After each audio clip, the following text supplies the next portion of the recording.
Hello, comrades. This is Pick Up and Drop Off. And this is part two of the Arcade Legends project. What you are looking at is the backside of the arcade machine. What you'll see is what I'm looking at for the first time myself. I just took the back panel off, and what we have here is a arcade cabinet that was built in July of 2004. And I'm sorry, January 2004. There is a manufacture date sticker right here, manufactured January 2004. This unit was again traded to me from my very good friend John. We go way back, John and I, don't we, John? We don't sell things to each other, we trade things for each other. He gave me a very generous offer, this cabinet here. He paid a lot of money for. He says $3,000. I completely believe it. When he bought it in 2004, and he said maybe 20 hours on it, and then he stopped using it for some reason. It may, he says, need a new CMOS battery, so I bought two of them. They're just typical, what do you call it, 2032s. I got from, in this case, I got them from Home Depot. So it requires just one of them, but what I'm going to do first is test the computer. You see the tower on the bottom down here. From what I understand, the games operate from a CD-ROM, which I can tell I'd already seen there's a CD that's taped on the top side of the tower. So as you can see, there's a lot of room in the cabinet. There's an old tower that's at least 14 years old, hasn't been moved. I have some ideas, but one of the very first things I do when I get to a project like this is to just observe, not really mess with anything, but document things. So what I usually start out with is grabbing my iPhone. Let me open it. And I'll just open a session of notes. And for some reason it's slow. I don't have good access here. What you just saw was my that address. What you just saw was I'm going to be meeting later today. I have three things to do today. One is to work on this cabinet.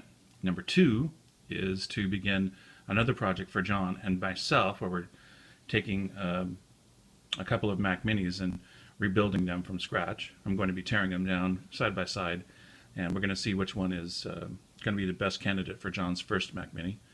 And I'm going to be shooting some private videos for him on how he can best use his Mini with screencasts and upgrades and stuff like that. My plan is to max out the RAM on both the Minis and put in 1 terabyte hard drives in each one of them. But we're going to tear them down today. That's going to be the first video. But I just wanted to share kind of what I do when I get into a new project is I open a new session of notes. I use iOS 11 both on my iPhone and my iPad, but not. I don't use High Sierra on my computers. It just doesn't work because I use older Macintosh laptops, so I can't sync. I can sync notes between the iPad and the iPhone, but not the laptop. And this helps because what I do is I take notes to myself of what I'm looking at, perhaps what I need, ideas that I have for the unit. I carry also a can of compressed air. Sometimes I'll see that I just need to shoot something off some dust. It is a little bit dusty. I guess the unit was stored in a storage container that John has. But, you know, imagine this cabinet just needs some TLC, and that's what I intend to do to it. I have a lot of plans for modifications, but using my notes, I can carry with me on my iPhone. I can just add to ideas that I have. You know, you probably get that as well when you're driving or you're sitting or shopping, and you get some wild, crazy brained idea that comes to mind, and you just need to document it. In this way I can do that with the iPhone. So what I'm doing is I'm just observing. You know, it's been a while since I've worked on PCs. I cut my teeth in 1991 on computers using a Commodore 64, and then soon after graduated to I built a 3D6 SX25 that I bought from CompUSA for $500. It was just the box, no hard drive, just floppy drives. And I just started putting the pieces together.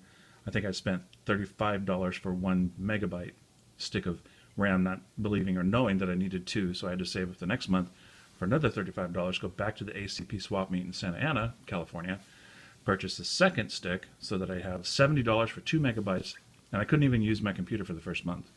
I still used the Commodore 64 until I could afford to buy the second stick. So anyway, John, thank you very much. This is going to be a fun project, and when you come over, of course, you can use it to your heart's content. So I do intend to remove the bogus coin door, and there's a button on the front of the arcade that has, it's a yellow button, and actually what it does is it launches the diagnostic mode when you press it on the front.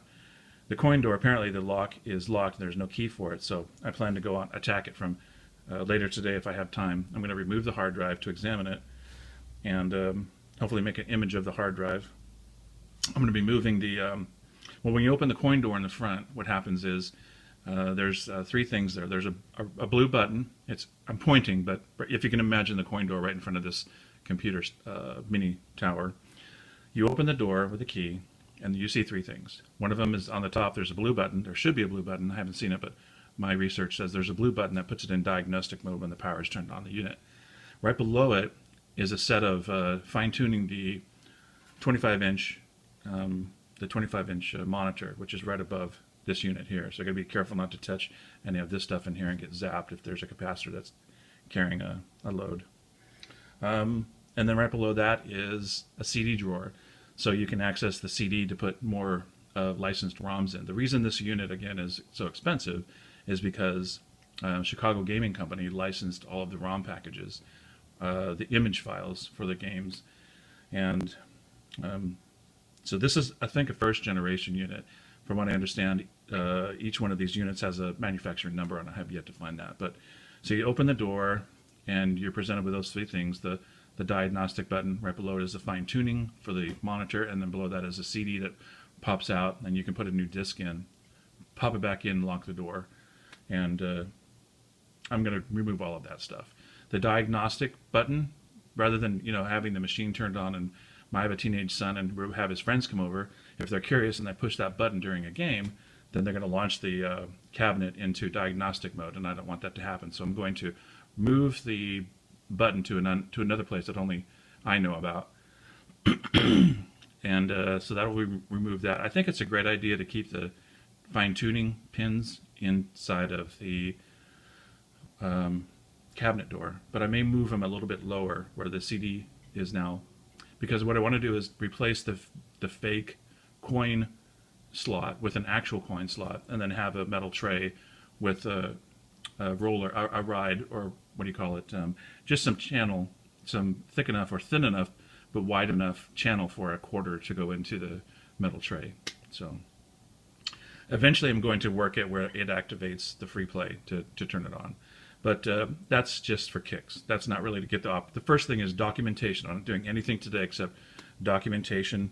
I'm going to be removing this tower and then documenting everything that I see in there, including how much RAM it has, the hard drive, cleaning it out. Right now it has, as you see, there's a big black door that goes onto this, and from what I can tell, there isn't much ventilation in here.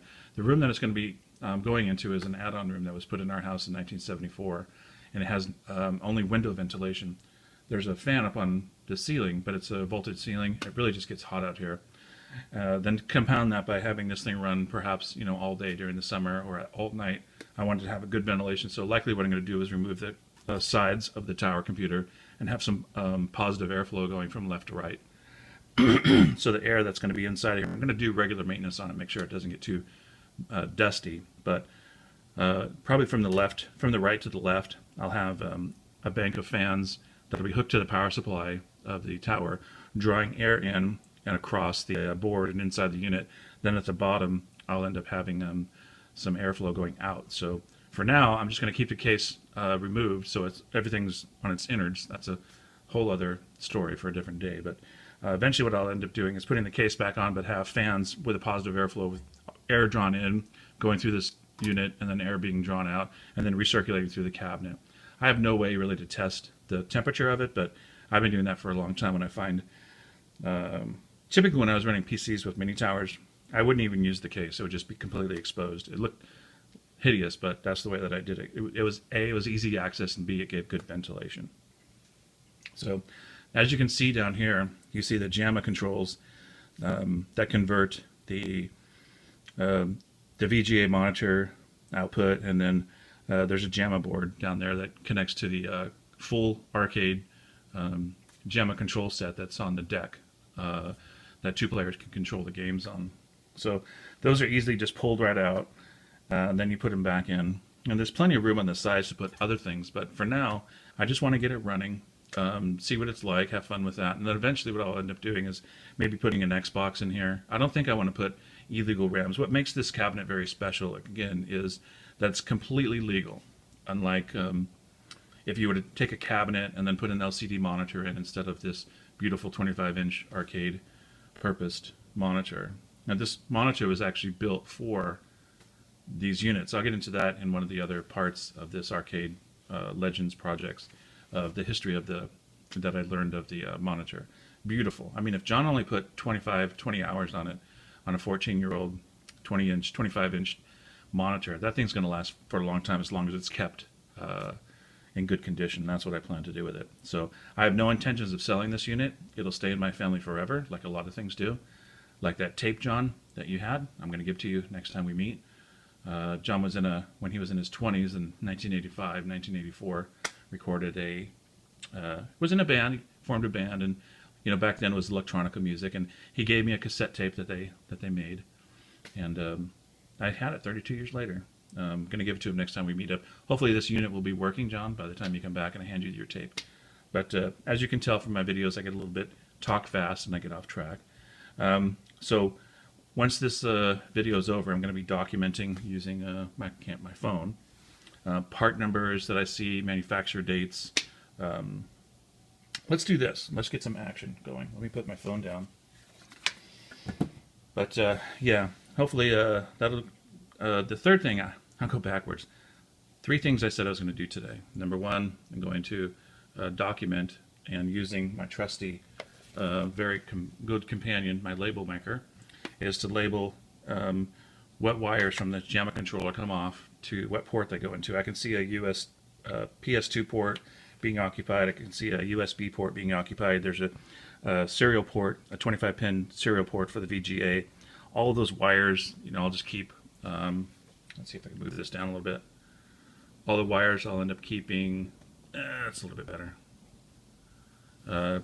Curled up like this, and yeah, I mean, for now it works. Like I said, I have a lot of modifications in mind, but I'm just going to document, and then videotape as I'm taking it apart. That way I can go back and see if I screw it up. Sometimes I've learned with computers, it's A, you don't work on it past 10 p.m., and then B, you don't work on it past 10 p.m., and C, you never work on it past 10 p.m. My mind just goes nuts. But the number 1 thing I'm doing is just documenting, and if I have time, I'm going to remove the hard drive and examine it. Number 2, working on the mini project, and number 3 was that address. I never said what I'm going to do with the address that you saw on my iPhone. That is, I'm driving to San Fernando Valley to pick up a very old working Apple laptop called the Wall Street. It was made in 1998, has all the discs, and I collect old Apple stuff, if you haven't already guessed. So this would be like my oldest working Apple laptop. My oldest working Apple product is a Newton Messenger 2000, Message Pad 2000. That was made in 1997. Works beautiful. Looks ugly. Works beautiful. So I said just a moment ago I'm going to do some action, and I think what I'm going to do for the first time is there's a CD that is taped on top of the disc. So let's look at it together. I haven't seen it, but I can feel the tape. And it's unplugged. The unit, of course, is unplugged. The only electricity is the light. Ugh. I can feel the CD. Let's look at it together for the first time, shall we? Okay. Whoops. I need to do something real quick. The CD actually has a serial number on it, and I don't want that serial number to be seen because that's what actually operates gives me access as an arcade owner now. So this is a system install disc for the Arcade Legends. Ultracade Technologies. Looks like they, 14 years ago they have a custom, it says 2004 Ultracade Technologies, all rights reserved, Chicago Gaming Company. It's just a CD, it's install CD. That's pretty good, looks pretty clean. I don't see too much wrong with it. Let me look at the serial number. Huh, okay. So this is apparently the operating system for what I've learned to become as the Joshua OS. This this tower, actually what happens is it boots directly into the game system. So there's no DOS prompt unless you had put in a separate LCD for testing, which I plan to do. But it just boots right into, as soon as it boots, there's in the BIOS, there's a setting. As soon as this receives power, is to power up the system. So the user who doesn't have access to this, and there's no reason for them to get back here, the game players will just be greeted with a boot up sign as they go through the multicade.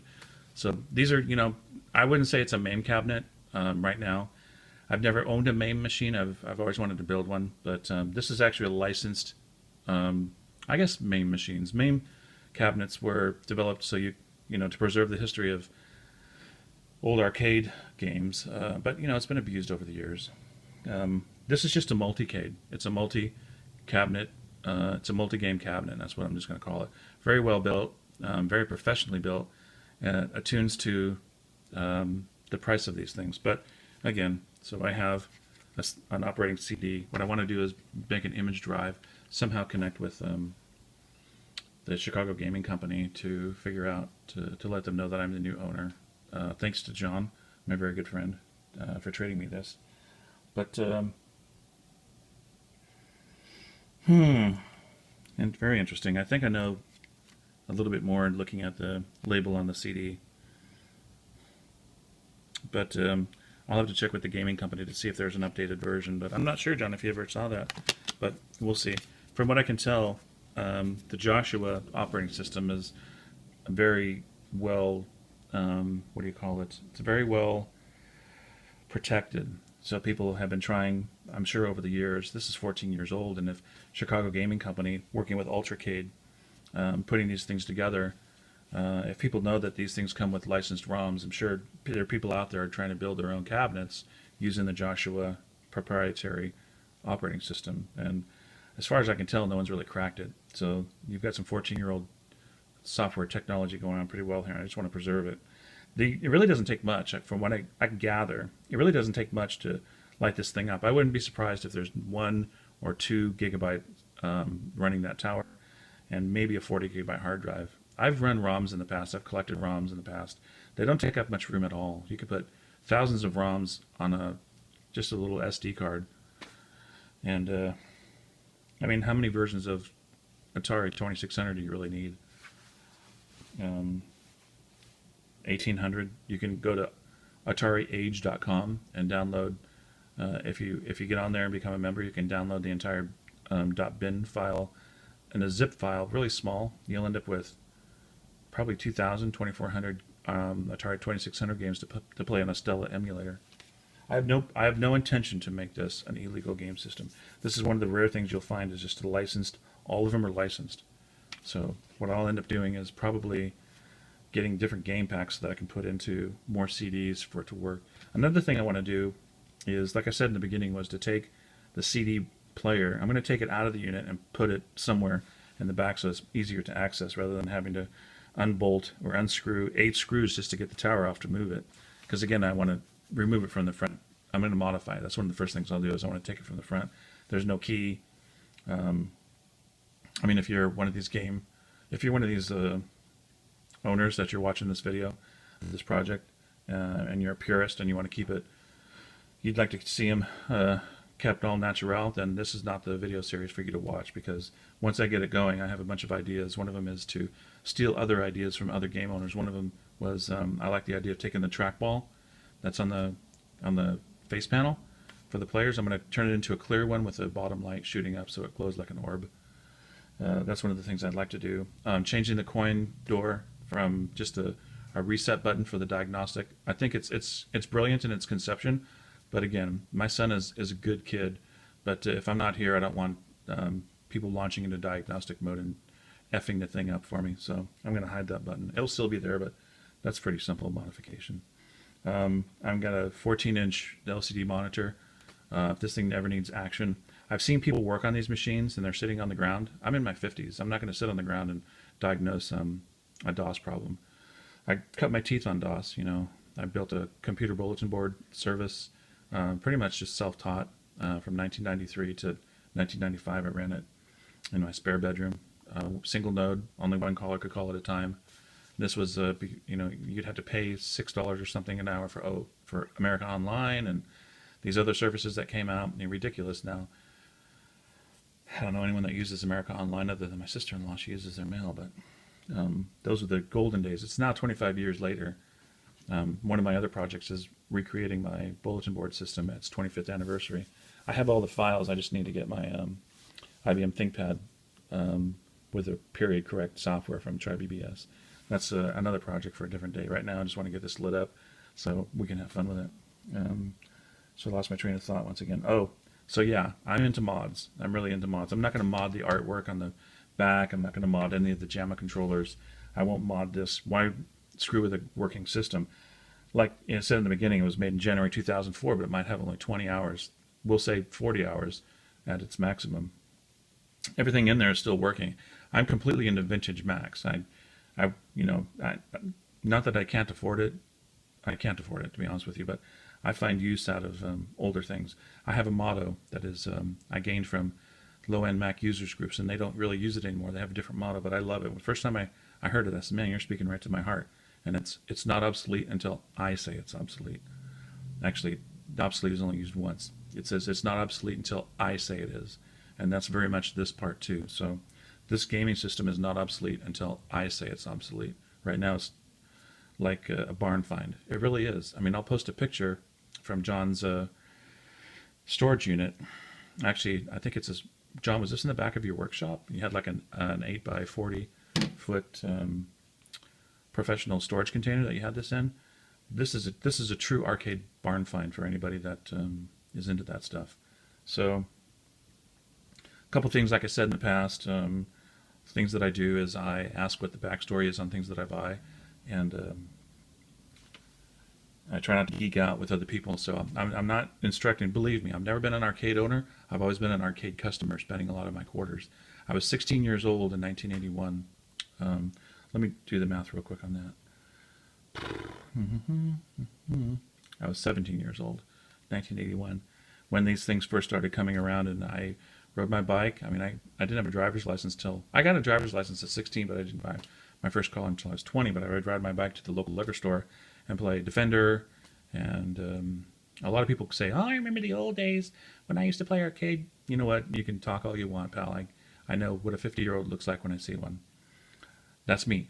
I played these arcade games. I was never any good at them, but I always loved listening to the sounds and getting into it. Was new. Arcades were huge in 80, 81, 82. Then there was a big crash in 83. But something else for a different time. I still go into that same liquor store, and I can still smell. The games are long gone. Those games are long gone. But the smell, one of the five senses, it still smells like it did when I was there as a 17-year-old kid, riding my bike home from school, or ride my bike across town to visit my grandparents. I'd stop if I had a fistful of quarters and play some Defender. One of my favorites, Galaga, my ultimate favorite. I don't think that this disc has Galaga on it, but we'll find. I want to be surprised. So as this series goes on, this project, I'll go through each one of the games with you.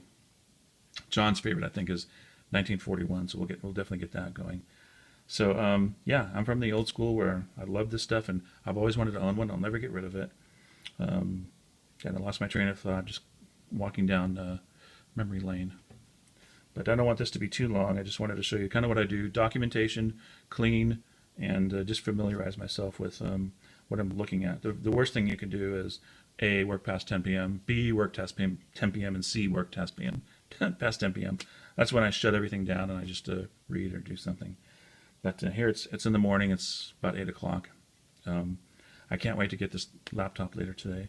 Guy's given me a great deal on it, so I'm going to ask him the history of it because he was in Apple in the dark days.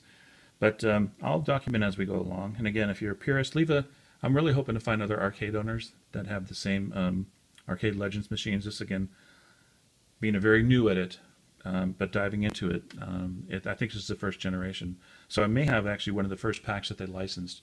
From what I've read online, and there's not a lot, believe me, there's not a lot of these owners that are going up.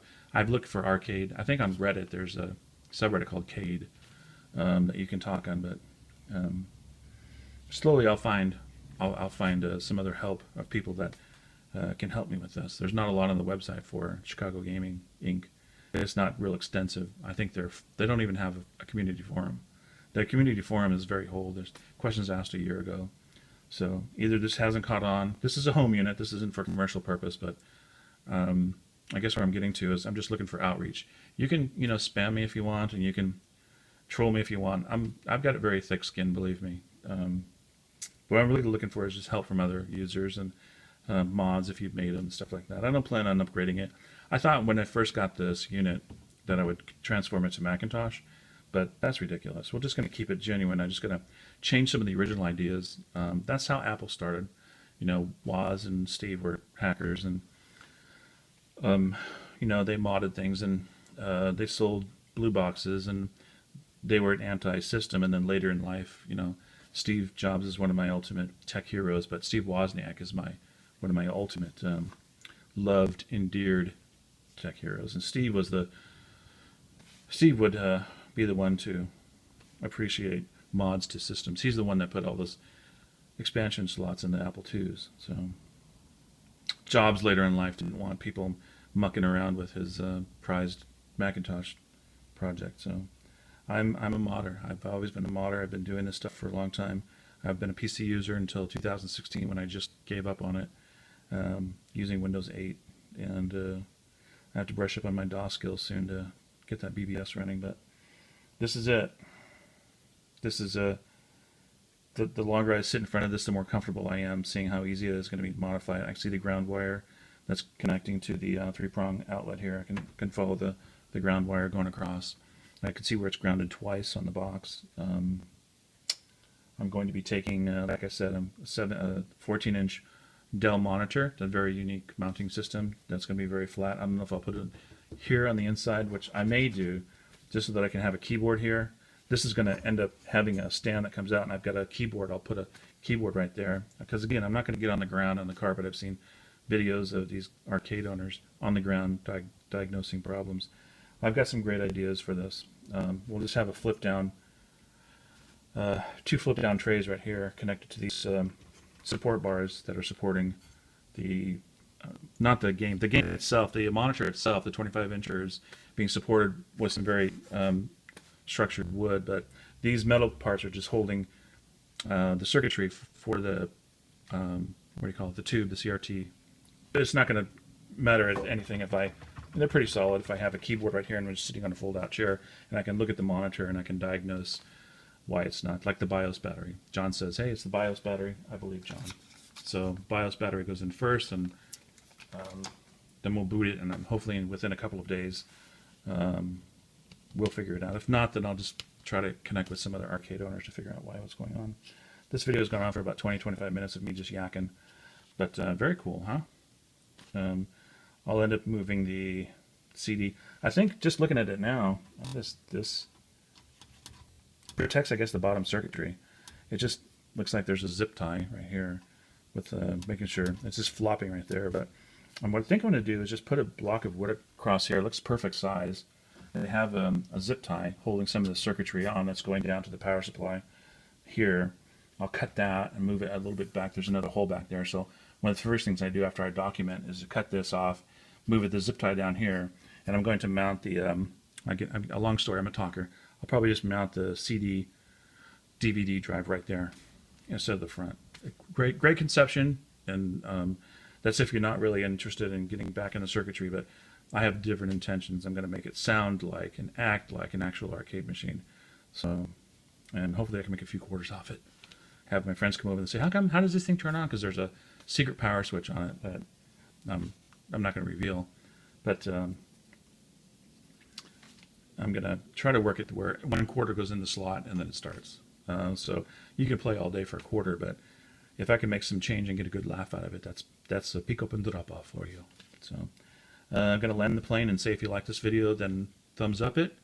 Subscribe if you'd like. You can see how this project moves on. I suspect it's going to be pretty quick, but as you see right now, after watching it for 20-25 minutes, it's been now 30 minutes. Wow, this is a long video of me talking. You'll see the fold down for the keyboard. I'll show you that. Below the keyboard will be the slot for the CD to, and then I'll have that I'm going to have to go to the local supply store and get some, probably a 50 or 25 pin ribbon cable to come out the back. Again, I'm going to remove the shell and just run it all natural like I like, without a casing on it. I'll have the positive airflow thing later. Probably one of the last things I do. But I've got some great ideas for this. So thanks again, John. This is a great project for me.